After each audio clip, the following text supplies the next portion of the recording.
সম্পর্ক হলো আমাদের জীবনের একটি আধার। কিছু সম্পর্ক এমন যা আমরা জন্মসূত্রে লাভ করি, যেমন পরিবার, মা, বাবা। কিছু সম্পর্ক আছে যা আমরা জীবনে অর্জন করে থাকি, তা সে প্রেমের হোক, স্নেহের হোক বা বন্ধুত্বের। এই সকল সম্পর্ক লাভ করার বা গড়ে তোলার 5টি ধাপ রয়েছে। প্রথম ধাপ, কোনো ব্যক্তির সাথে আলাপ হওয়া, তার সাথে কথা বলা বা তাকে দেখা। দ্বিতীয় ধাপ, সে ব্যক্তিকে আমাদের ভালো লাগা। তৃতীয় ধাপ, আমাদের এটা চাইতে শুরু করা যে জীবনে এই ব্যক্তি যেন আমাদের বন্ধু হন, আমাদের জীবনে থাকেন, বা আমাদের কাউকে ভালোবেসে ফেলা আর এটা আমাদের ভাবা বা চাওয়া যে সেই ব্যক্তি যেন আজীবন আমার সাথে থাকেন, আমার জীবনে আমার সাথী হয়ে। চতুর্থ ধাপ, লাভ করা। এবার এই ধাপটি অনেক মানুষের পক্ষেই খুবই সরল হয়, বড়ই সরলভাবে নিজেদের সঙ্গীকে লাভ করে থাকেন। কিছু মানুষের জন্য এই ধাপ অত্যন্ত কঠিন হয়ে থাকে।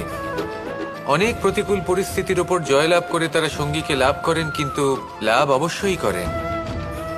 এরপরে আসে পঞ্চম, অন্তিম এবং সবথেকে গুরুত্বপূর্ণ ধাপ। সেটা হলো সেই সম্পর্ক পালন করা। এটা হলো এমন এক বিষয় যা প্রত্যেক মানুষের শেখা উচিত। যদি ব্যক্তি নিজের জীবনে সম্পর্ক রক্ষা করতে শিখে যান, তবে প্রত্যেক সম্পর্ক তার জীবনকে স্বর্গ করে তুলবে। আসুন আর আমার সাথে ভালোবেসে বলুন, রাধা রাধা। যখন মানুষের মৃত্যু হয় তখন কি হয়? অনেক সংখ্যক মানুষ শোক পালন করতে চলে আসেন। যে ব্যক্তি মৃত্যু লাভ করেছেন তার অনেক বস্তু থাকে যেগুলো তার প্রিয়, যেগুলো তিনি ব্যবহার করেছেন। তার শয্যা, তার বস্ত্র, তার আভূষণ সবকিছু তার থেকে বিচ্ছিন্ন করা হয় এবং খালি হাতে তাকে শ্মশানের উদ্দেশ্যে রওনা করা হয়। আমি আপনাকে এই প্রশ্ন করতে চাই, আপনি এই সংসারে কি অর্জন করেছেন? ধন, সম্পত্তি, বস্ত্র, আভূষণ, এই সবকিছু যে আপনি অর্জন করেছেন, আপনার মৃত্যুর পরে তা আপনার থেকে দূর হয়ে যাবে। এর উত্তর হলো একটাই, আপনার কর্ম। শুধু সেটাই আছে যা একান্ত আপনার, আর শুধু সেটাই এই সংসার থেকে চলে যাওয়ার পরেও সংসারেই জীবিত থাকবে। যদি আপনি দুষ্কর্ম করেন, তাহলে এই সংসার আপনাকে একটি অনুচিত উদাহরণ হিসেবে মনে রাখবে যে এই ব্যক্তি খুব পাপী ছিল, অনুচিত কর্ম করতেন। যে পথে তিনি চলেছেন সেই পথে কারোর চলা উচিত নয়। সেখানেই যদি আপনি সৎকর্ম করেন, তাহলে সংসার চিরকাল এটাই বলবে যে খুব ভালো মানুষ ছিলেন, সবাইকে ভালোবাসতেন, সবাইকে সাহায্য করতেন, আমার খুব প্রিয় মানুষ ছিলেন। এটাই হলো শ্রেষ্ঠ কর্ম। সেই জন্য জীবনে শুধুমাত্র ধন, সম্পত্তি, আভূষণ এই সব অর্জন করতে গিয়ে নিজের মনোনিবেশ করবেন না। শ্রেষ্ঠ কর্ম করুন। সংসার থেকে চলে যাওয়ার পরেও এই কর্মই এই সংসারে আপনাকে জীবিত রাখবে। আসুন আমার সাথে ভালোবেসে বলুন, রাধা রাধা। আশা এবং বিশ্বাস মানুষের জীবনের দুই অমূল্য স্তম্ভ। এটাই হলো ঢাল এবং এটাই হলো অস্ত্র। এটাই আমাদের রক্ষা করে এবং এটাই আমাদের জীবনের পথ প্রশস্ত করে। কিন্তু ছোট একটা সমস্যা আছে। এবার যদি আপনি বটবৃক্ষের থেকে এই আশা রাখেন যে এ আমাকে ফল দেবে, তাহলে সেই আশা ভঙ্গ হওয়াই স্বাভাবিক। আর যদি আপনি বিশ্বাস করেন যে খেজুর গাছ আপনাকে ছায়া প্রদান করবে, তাহলে সেই বিশ্বাসও অবশ্যই ভঙ্গ হবে। তাহলে কি করা উচিত? চোখ বন্ধ করে যে কাউকে বিশ্বাস করার আগে বা যে কারোর থেকে আশা রাখার আগে নির্বাচন করুন যে কার ওপর বিশ্বাস রাখতে চান, কার ওপর আশা রাখতে চান। তবে আমি তো বলবো যে বিশ্বাস করতে হলে নিজের ওপর করুন, যে এই সংসারে এমন কোনো কাজ নেই যা আপনি করতে পারেন না। আর শুধু কর্ম করতে থাকুন আর ভরসা রাখুন ঈশ্বরের ওপর যে উনি আপনার কর্ম দেখবেন আর আপনাকে আপনার কর্মফল অবশ্যই দেবেন, আপনাকে সাফল্য দেবেন। যদি আপনার বিশ্বাস অটল হয়, নিরন্তর পরিশ্রম করেন, তাহলে ঈশ্বর কখনোই আপনার আশা ভঙ্গ হতে দেবেন না। আসুন আর আমার সাথে ভালোবেসে বলুন, রাধা রাধা। আমাদের সকলের কাছে বৃক্ষ অত্যন্ত প্রিয়। আমরা সর্বদাই চাই এই বৃক্ষ যেন সবুজ থাকে, ফুলে ফলে ভরে থাকে, আমাদের ছায়া প্রদান করে, তা যেন সুস্থ থাকে, আমাদের ফল প্রদান করে। আর সেই জন্য আমরা প্রতিদিন সেই বৃক্ষকে জল প্রদান করি। কিন্তু কখনো ভেবে দেখেছেন যে জল তো আমরা বৃক্ষের গোড়ায় দিই, তারপরেও এই জল সেই বৃক্ষের প্রত্যেকটি পাতায় ঠিক পৌঁছে যায়? এটা কিভাবে সম্ভব? কিছুটা এরকমই হলো আমাদের কর্ম। যদি এই পৃথিবীতে থেকে শুদ্ধ মনে সৎকর্ম করেন, এই কর্ম সোজা ঈশ্বরের কাছে গিয়ে পৌঁছয়। যদি শ্রদ্ধাভাব নিয়ে সমর্পিত হয়ে শুদ্ধ চিত্তে আপনি কাউকে সেবা করেন, তা সে মাতা পিতাই হোক, পরিবার হোক, গুরু হোক, পশুপক্ষী হোক বা সমাজ হোক, তাহলে সেটা সোজা ঈশ্বরের চরণে সমর্পিত হয়। সবসময় সবসময় শুদ্ধ চিত্তে সমর্পিত হয়ে এবং মনে শ্রদ্ধা ভাব নিয়ে কর্ম করুন। ঈশ্বর নিজে থেকেই এর ফল আপনাকে প্রদান করবেন। আসুন আমার সাথে ভালোবেসে বলুন, রাধা রাধা। জীবনে সব থেকে বেশি মূল্যবান বস্তু কি? ধন, স্বর্ণ, মাণিক্য, আভূষণ? না, এই সব কিছু মিলিয়েও সময়ের এক মুহূর্তের সামনে মলিন হয়ে পড়ে। এক মুহূর্ত যা এক দরিদ্রকে রাজা করতে পারে, যা এক রাজাকেও দরিদ্র করতে পারে। একটি মুহূর্ত যা আপনার আত্মবিশ্বাসকে পর্বতের শিখরে পৌঁছে দিতে পারে, একটি মুহূর্ত যা আপনার অস্তিত্বকে গভীর সাগরে বিলীন করে দিতে পারে। একটি মুহূর্তের খেলা। সব সময় জীবনে সেই ব্যক্তিকে সম্মান করুন, শ্রদ্ধা করুন, যিনি আপনার জন্য সময় বের করে থাকেন। সবসময় সেই ব্যক্তির প্রতি নিষ্ঠাবান থাকুন, যেই ব্যক্তি খারাপ সময় আপনার পাশে দাঁড়িয়ে থাকে। এই সময় সব থেকে বেশি মূল্যবান। আসুন আমার সাথে ভালোবেসে বলুন, রাধা রাধা। পুরাণে আমরা দেখেছি যে মাতা পিতা কতটা মহান হতে পারেন। কিভাবে শ্রী গণেশ নিজের মাতা পিতাকে পরিক্রমণ করলেন এবং পরম পূজনীয় হয়ে উঠলেন। কিভাবে ভক্ত শ্রবণ নিজের অন্ধ মাতা পিতাকে তীর্থযাত্রায় নিয়ে যাবেন বলে নিজের কাঁধে ওনাদের বসালেন এবং বয়ে নিয়ে গেলেন। এরকম অনেক অমূল্য শিক্ষা আমরা লাভ করে থাকি পুরাণ থেকে। কিন্তু এসব কথা হলো পুরাণের কথা। কথা বলা যাক আমাদের জীবন নিয়ে। আমাদের এই জীবনে আমাদের মাতা পিতা কেন আমাদের কাছে এতটা অমূল্য? কেন আমরা ওনাদের এতটা ভালোবাসি? কেন আমরা ওনাদের এত সম্মান করি? আর কেনই বা ওনাদের এতটা সম্মান করা উচিত?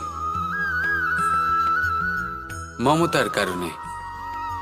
মায়ের মনের এক ধরনের মমতা, পিতারও এক ধরনের মমতা। এই দুইয়ের মমতা ভিন্ন, কিন্তু এনাদের দুজনের মমতার কেন্দ্রবিন্দু হলো ওনাদের সন্তান।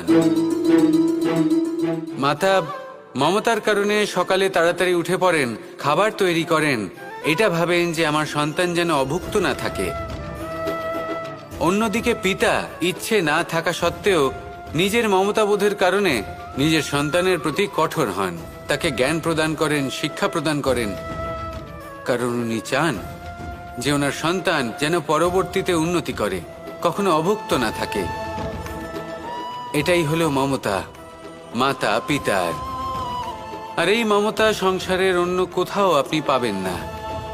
তাই সবসময় নিজের মাতা পিতাকে সম্মান করুন, ওনাদের ভালোবাসুন, যতটা ইচ্ছে ভালোবাসুন।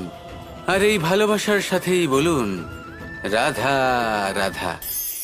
জীবনে যখন আমরা কোনো পরিস্থিতির সম্মুখীন হই, তখন আমাদের সামনে দুটো পথ থাকে। তাদের মধ্যে কোনো একটা নির্বাচন আমাদের করে নিতে হবে, এই মনে করে নিতে হবে। নির্বাচন এই সংসারের সবথেকে গুরুত্বপূর্ণ বিষয়। একটা নির্বাচন আপনার বর্তমান বদলে দিতে পারে, আপনার ভবিষ্যৎ বদলাতে পারে, আগামী প্রজন্মের জন্য ইতিহাস রচনা করতে পারে। একটা নির্বাচন। এবার দেখুন, যে পরিস্থিতি আপনার সামনে আছে, আপনাকে সেই পরিস্থিতির সম্মুখীন হতেই হবে, সেই কষ্ট সহ্য করতেই হবে, সেই মতোই কাজ করতে হবে। শুধু এই বিষয়টা নির্বাচন করতে হবে যে এই পরিস্থিতির সম্মুখীন হওয়ার সময় আমি কি দুর্বল হয়ে থাকব নাকি আমি শক্তিশালী হয়ে থাকব। এই নির্বাচন এই মনের মধ্যে করতে হবে। আর এই নির্বাচন হলো সবথেকে বেশি গুরুত্বপূর্ণ নির্বাচন। যদি নিজের মনকে শক্তিশালী করে তুলে সেই পরিস্থিতির সম্মুখীন হন, তাহলে কিছুই আপনাকে বাধা দিতে পারবে না। পূর্ণ নিষ্ঠার সাথে, সাহসের সাথে এই মনকে শক্তিশালী করে তুলুন, তাহলে কোনো সংকট আপনাকে না বাধা দিতে পারবে না ভাঙতে পারবে। আপনি নিজে সাফল্যের শিখরে পৌঁছতে পারবেন, আর এই মন প্রসন্ন হয়ে বলবে, রাধা রাধা। আমরা আমাদের জীবনের লক্ষ্য প্রাপ্ত করার জন্য কি না করে থাকি। আমরা ভাবনা চিন্তা করে থাকি, কত জ্ঞান অর্জন করে থাকি, তারপরে আমরা পরিকল্পনা করি আর প্রচেষ্টা করি। এবার প্রথম চেষ্টাতেই সাফল্য লাভ করব সেটা নাও হতে পারে, বরং ইতিহাস সাক্ষী যে প্রথমবার প্রচেষ্টা করে সাফল্য লাভ করার সম্ভাবনা অত্যন্ত কম। আর যে কোনো সফল ব্যক্তিকে দেখুন, আপনি বুঝবেন সেই ব্যক্তি বারবার প্রচেষ্টা করে, চেষ্টা করা থামায় না, তবেই সেই ব্যক্তি একদিন সাফল্য লাভ করেন। সেই জন্য আপনিও প্রচেষ্টা করা কখনো বন্ধ করবেন না, করতেই থাকুন। যখন আপনি প্রথমবার প্রচেষ্টা করেন তখন আপনি একা থাকেন, কিন্তু যখন আপনি দ্বিতীয়বার প্রচেষ্টা করেন তখন আপনার সাথে কিছু বিগত প্রচেষ্টার অভিজ্ঞতা থাকে।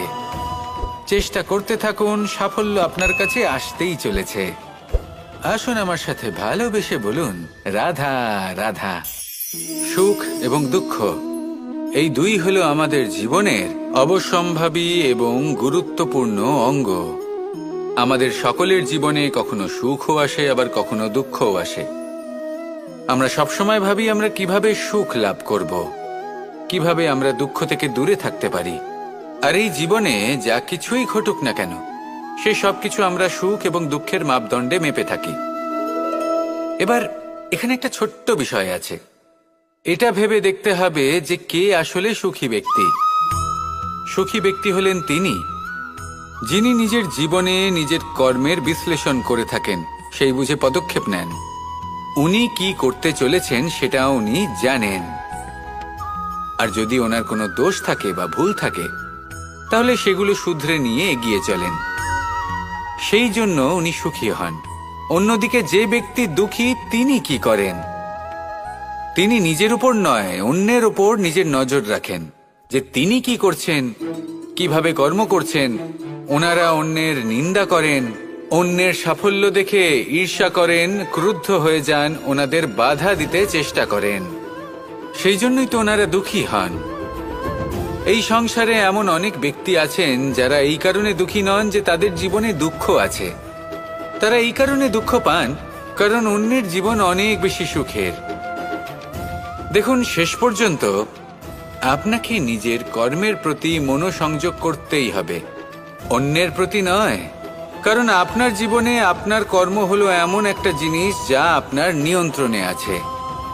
নিরন্তর চেষ্টা করতে থাকুন, নিজের কর্মকে বুঝতে শিখুন, শুধরে নিন, নিজেকে শ্রেষ্ঠ করে তুলুন। তখন সাফল্য নিজে থেকে আপনার কাছে আসবে, আর এই মন প্রসন্ন হয়ে বলবে, রাধা রাধা। এই সংসারে এমন কোন আবেগ আছে যা সবসময় কটু বলে মনে হয়, কিন্তু সবার শেষে এটি সব থেকে বেশি মধুর উপলব্ধি প্রদান করে, সব থেকে বেশি মধুর অনুভূতি প্রদান করে। উত্তর পেলেন? পেলেন না? আপনাকে একটা উদাহরণ দিই। যখন মাতা সীতাকে অপহরণ করা হয়েছিল তখন শ্রীরাম অপেক্ষা করেছিলেন 4 মাস পর্যন্ত। উনি খুঁজতে চেয়েছিলেন, কিন্তু উনি ওনার খোঁজ বন্ধ রেখেছিলেন। কল্পনা করে দেখুন ওনার কতটা যন্ত্রণা হয়েছিল। উনি শুধু অপেক্ষা করছিলেন, কারণ তখন বর্ষা ছিল। অনেক দিন পর্যন্ত সূর্যের আলো দেখা যায়নি। উনি জানতেন এরকম সময় বানর সেনার পক্ষে বনের মধ্যে পথ খোঁজা খুবই কঠিন কাজ হবে। সাগর পার করা অত্যন্ত কঠিন হয়ে দাঁড়াবে। তারা হয়তো বনের মধ্যে পথ হারিয়ে ফেলবে। উনি অপেক্ষা করলেন, আর এই অপেক্ষার ফল হিসেবে উনি কি লাভ করলেন? সাগরে সেতু নির্মাণ করলেন এবং মাতা সীতাকে সসম্মানে আবার ফিরিয়ে আনলেন। যদি শ্রীরাম অপেক্ষা না করতেন তাহলে হয়তো এই সব কিছু কখনোই সম্ভব হতো না। এটাই হলো শক্তি ধৈর্যের। এটাই হলো আমাদের কাছে শিক্ষা।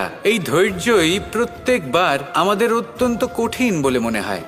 ধৈর্য ধরা অত্যন্ত কঠিন, কিন্তু অবশেষে এটাই সব থেকে শ্রেষ্ঠ ফল দান করে, সব থেকে মধুর উপলব্ধি, সব থেকে মধুর অনুভূতি প্রদান করে।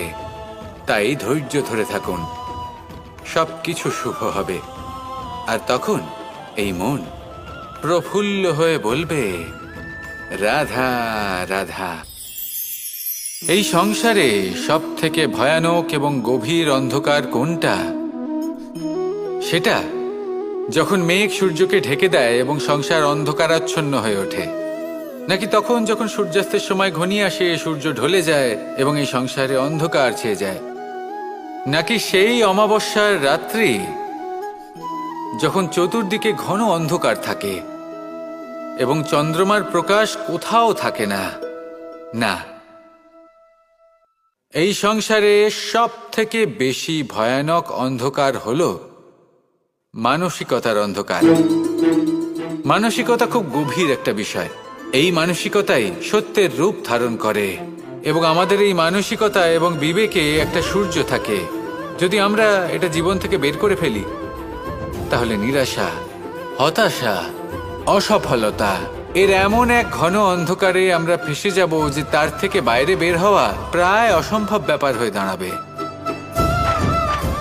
বড়ই কঠিন হয় সেই সময়। সেই জন্য ইতিবাচক মনোভাব থাকা খুব প্রয়োজনীয়। এটা ভাববেন না যে এটা আমার সাথে কেন হলো, এই সমস্যা কেন এলো, ওই ব্যক্তি আমার সাথে এটা কেন করলেন। এটা ভাবুন যে আমি জীবনে যে পরিস্থিতিতে দাঁড়িয়ে আছি তার থেকে আমি ঠিক কিভাবে বাইরে বেরোতে পারবো।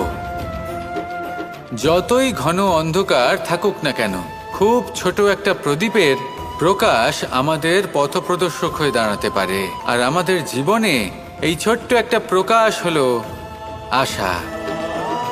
এই আশার একটি কিরণ আমাদের অত্যন্ত গাঢ় অন্ধকারেও পথ দেখাতে পারে।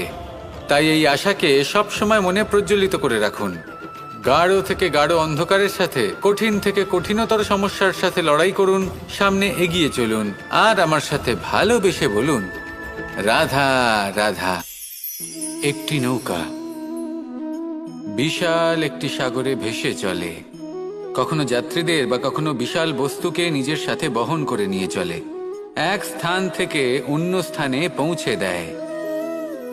এই নৌকা কখনো সাগরে আটকে পড়ে বা কখনো ডুবে যেতেও পারে, কিন্তু এই নৌকা তখন ডুবে যায় না যখন এর আশেপাশে অধিক মাত্রায় জল থাকে। এটা তখন ডুবে যায় যখন ও নিজের আশেপাশের থাকা জলকে নিজের ভেতরে প্রবেশ করতে দেয়। যখন আস্তে আস্তে এই জল প্রবেশ করতে থাকে, নৌকা ভারী হতে থাকে আর আস্তে আস্তে ডুবে যায়। এটা আমাদের কাছে একটা শিক্ষা। হতেই পারে আমাদের এই সংসারে, আমাদের জীবনে আশেপাশে অনেক বেশি মাত্রায় নেতিবাচক শক্তি থাকবে, ঈর্ষা থাকবে, বিদ্বেষ, ঘৃণা বা ভয় থাকবে, কিন্তু মনের এই নৌকা শুধু তখনই ডুববে যখন আপনি এই নেতিবাচক শক্তিকে নিজের ভেতরে প্রবেশ করতে দেবেন। মনে রাখবেন, এই নেতিবাচক শক্তিকে কখনো নিজের মনে প্রবেশ করতে দেবেন না। প্রবেশ করলেও তাহলে যেন সে সেখানে কোনো স্থান না পায়। শুধু এই বিষয়টা খেয়াল রাখলে আপনার মনের এই নৌকা জীবনের এই সাগরে সব সময় ভেসে থাকবে, আর এই মন প্রসন্ন হয়ে বলবে, রাধা রাধা। আপনারা সবাই একটা গাছের পাতাকে দেখুন। যতক্ষণ পর্যন্ত গাছের সাথে, মানে গাছের ডালের সাথে জুড়ে থাকে, সে সবুজ থাকে, বাতাসের সাথে সে নড়তে থাকে। যতক্ষণ পর্যন্ত ও সূর্য থেকে পাওয়া রশ্মির শক্তি গাছে পৌঁছে দেয় ততক্ষণ ও ডালের সাথে যুক্ত থাকে। কিন্তু যখন সেই পাতা শুকিয়ে যায় তখন তার কোনো গুরুত্ব থাকে না। সেই পাতা গাছের ডালে এবং বৃক্ষের কাছে বোঝা হয়ে থেকে যায়। এবং এমন এক সময় আসে যখন সেই ডালটি শুকনো সেই পাতাকে পরিত্যাগ করে। এটাই আমরা এই প্রকৃতিতে দেখি এবং এটাই হলো সত্য। আর এটাই আমাদের জীবনে খুব বড় একটা শিক্ষা। যদি আপনিও নিজের জীবনে নিজের আপনজনদের কাছে বোঝা স্বরূপ হয়ে দাঁড়ান, তাহলে তারা আপনাকে যতই ভালোবাসুক না কেন, ওনারা যদি নাও চান, তাহলেও এমন এক দিন আসবে যখন আপনার আপনজন আপনাকে পরিত্যাগ করবে। সেই জন্য সবসময় আত্মনির্ভর হয়ে ওঠার চেষ্টা করুন, নিরন্তর পরিশ্রম করতে থাকুন, কারোর ওপর বোঝা হয়ে থাকবেন না, বরং তার সাথে মিলে দায়িত্ব পালন করুন। এমনটা করবেন, তাহলে আপনার সম্মানও বজায় থাকবে এবং সম্পর্কের মধ্যে আপনার মূল্যও বজায় থাকবে। আসুন আর আমার সাথে ভালোবেসে বলুন, রাধা রাধা। আমাদের মধ্যে এমন অনেক মানুষ আছেন যারা বই পড়তে পছন্দ করেন। অনেক মানুষ আছেন যারা ভিন্ন ভিন্ন রকমের কাহিনী পড়েন। এবার পড়তে পড়তে মাঝে এমন একটা অধ্যায় অবশ্যই আসে যা আমাদের হৃদয় স্পর্শ করে যায়। আমরা হৃদয় যন্ত্রণা অনুভব করি, তাও আমরা সেই কাহিনী শেষ পর্যন্ত পড়ি এবং তখন আমরা বুঝতে পারি যে সেই যন্ত্রণাময় অধ্যায়টি কেন এসেছিল, তার থেকে আমরা কি শিক্ষা পেলাম এবং আমরা অবশেষে লক্ষ্যেও পৌঁছলাম। কিন্তু যদি সেই যন্ত্রণাদায়ক অধ্যায়টিতে আপনি থেমে যান, আপনি যদি এটা ভাবেন যে আমি আর পড়তে পারবো না, তাহলে আপনি জানতেও পারবেন না যে পরবর্তীতে কি হতে চলেছে। এই মন দুঃখে ভরে উঠবে, মনে প্রশ্ন আসতেই থাকে যার উত্তর আমরা পাই না, নিজেদের লক্ষ্য বুঝতেই পারি না।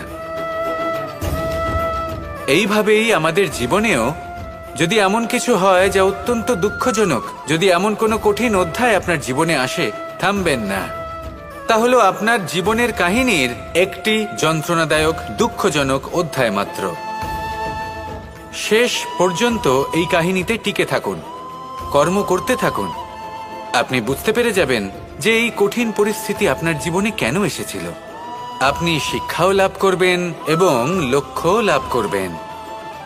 আসুন আমার সাথে ভালোবেসে বলুন, রাধা রাধা।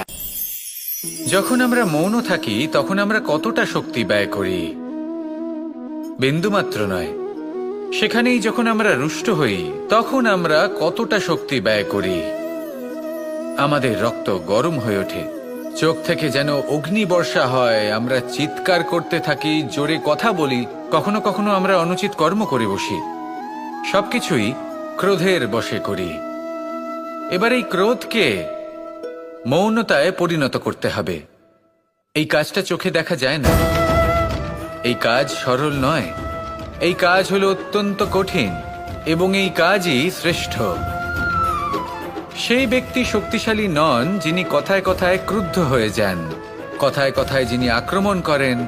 আজ্ঞে না, সব থেকে বেশি শক্তিশালী ব্যক্তি হলেন তিনি যিনি নিজের ক্রোধকে মৌনতায় পরিবর্তন করতে পারেন, যিনি শান্ত মনে পরিস্থিতিকে বোঝেন, তার আকলন করেন আর তারপর বিবেকের দ্বারা সিদ্ধান্ত নেন। তিনি হলেন সব থেকে শক্তিশালী ব্যক্তি। তাহলে সেই ব্যক্তি হয়ে উঠুন আর আমার সাথে ভালোবেসে বলুন, রাধা রাধা। এই শুকনো পাতাটিকে দেখুন, নিষ্প্রাণ হয়ে পড়েছে। কোনো একটা সময় এই পাতাটি একটা গাছের ডালে ছিল। সেই গাছ ওর লালন পালন করত। যখন যখন বাতাস বইত, এই পাতায় কম্পন দেখা দিত, মনকে প্রফুল্ল করে তুলত। কোনো একদিন এই পাতা গাছের ডাল থেকে ঝরে পড়ে গেল। নিঃসন্দেহে ও নিজের স্বাধীনতা পেল, কিন্তু আস্তে আস্তে শুকিয়ে গেল, নিষ্প্রাণ হয়ে গেল। দেখুন, আমি এই কথা বলছি না যে স্বাধীনতা অনুচিত, কখনোই না। কিন্তু যে কোনো পরিস্থিতিতে স্বাধীন হতে চাওয়া এটা নিশ্চিতরূপে অনুচিত। আমরা যদি আমাদের জীবনে পরিবারের গুরুত্ব ভেবে দেখি, তাহলে এই পরিবারে যতই মতভেদ থাকুক না কেন, যতই মনোমালিন্য থাকুক না কেন, যতই বিবাদ থাকুক না কেন, এই সব মিটিয়ে নেওয়া অত্যন্ত প্রয়োজনীয়। সেই সবকিছু সমাপ্ত করা অত্যন্ত প্রয়োজনীয়। কখনো এই পরিবারকে ভাঙতে দেবেন না, কখনো এই পরিবার থেকে দূরে চলে যাবেন না।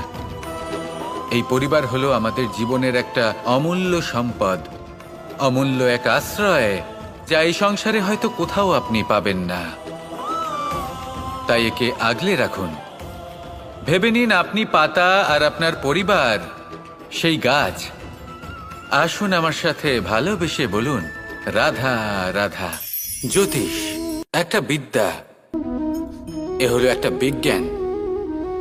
যে নক্ষত্র দশায় আপনি জন্মগ্রহণ করেছেন, যে স্থানে আপনার জন্ম হয়েছে, এগুলো আপনার জীবনের দিশা স্থির করার ক্ষেত্রে গুরুত্বপূর্ণ ভূমিকা পালন করে।